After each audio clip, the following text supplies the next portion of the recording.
పంచాయతీరాజ్ వ్యవస్థను బలోపేతం చేసేందుకు రాష్ట్ర ప్రభుత్వం 3 కీలక నిర్ణయాలు తీసుకుంది. వీటిలో మొదటిది గ్రామ పంచాయతీలకు ఆర్థిక పరిపుష్టి, సర్పంచ్ వ్యవస్థకు గౌరవం పునర్ప్రతిష్ఠించడం, నిధులు కొరత ఉన్న కొద్ది నిధులను గత ప్రభుత్వం ఇతర అవసరాలకు మళ్లించడం కారణంగా గ్రామ పంచాయతీలకు ప్రజలకు కనీస సౌకర్యాలు కల్పించలేని దీనస్థితికి చేరాయి. ఆ పరిస్థితిని చక్కదిద్దే దిశగా తొలి అడుగు నేటి నుండే ప్రారంభించాం. జాతి సగర్వంగా చెప్పుకునే గణతంత్ర దినోత్సవాలను నిర్వహించేందుకు గత 34 ఏళ్లుగా చిన్న పంచాయతీలు కేవలం 100 రూపాయలు, పెద్ద పంచాయతీలకు 200 రూపాయలు మాత్రమే ఇవ్వడం జరుగుతోంది.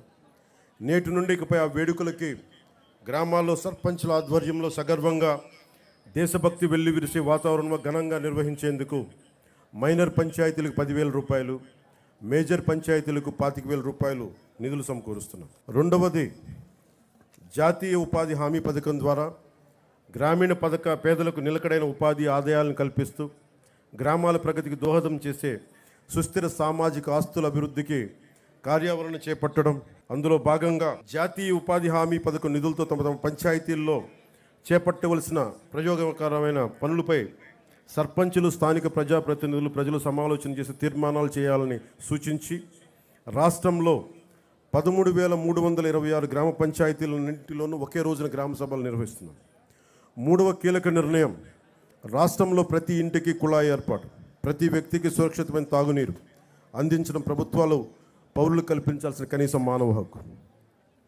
దేశంలో ఈ లక్ష్య సాధనకు గౌరవనీయ ప్రధానమంత్రి శ్రీ నరేంద్ర మోదీ గారి నేతృత్వంలో కేంద్ర ప్రభుత్వం బృహత్తర స్థాయిలో జల్ జీవన్ మిషన్ కార్యక్రమాన్ని 2019 ఆగస్టు 15 నుండి అమలు చేస్తూ ఉంది.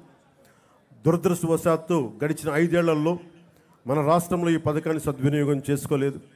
5 ఏళ్లలో 27,000 కోట్ల నిధులు ఖర్చు చేయవలసి ఉండగా కేవలం 4,000 కోట్లు మాత్రమే ఖర్చు చేయడం జరిగింది.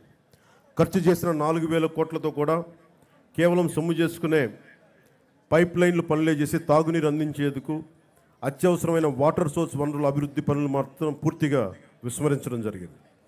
ఫలితంగా జల జీవన్ మిషన్ యొక్క లక్ష్యం రాష్ట్రంలో సాకారం కాలేదు. ప్రతి ఆవాసంలో తాగునీటి సరఫరా పరిస్థితిని సమీక్షించేందుకు 12 అంశాలపై రాష్ట్రంలో పల్స్ సర్వే చేపట్టాం. పల్స్ సర్వేలో సేకరించిన సమాచారం ఆధారంగా రాష్ట్రంలోని ప్రతి ఇంటికి తాగునీటి కుళాయి ఏర్పాటుకు పటిష్టమైన సత్వర కార్యాచరణకు రూపకల్పన చేయబోతుంది.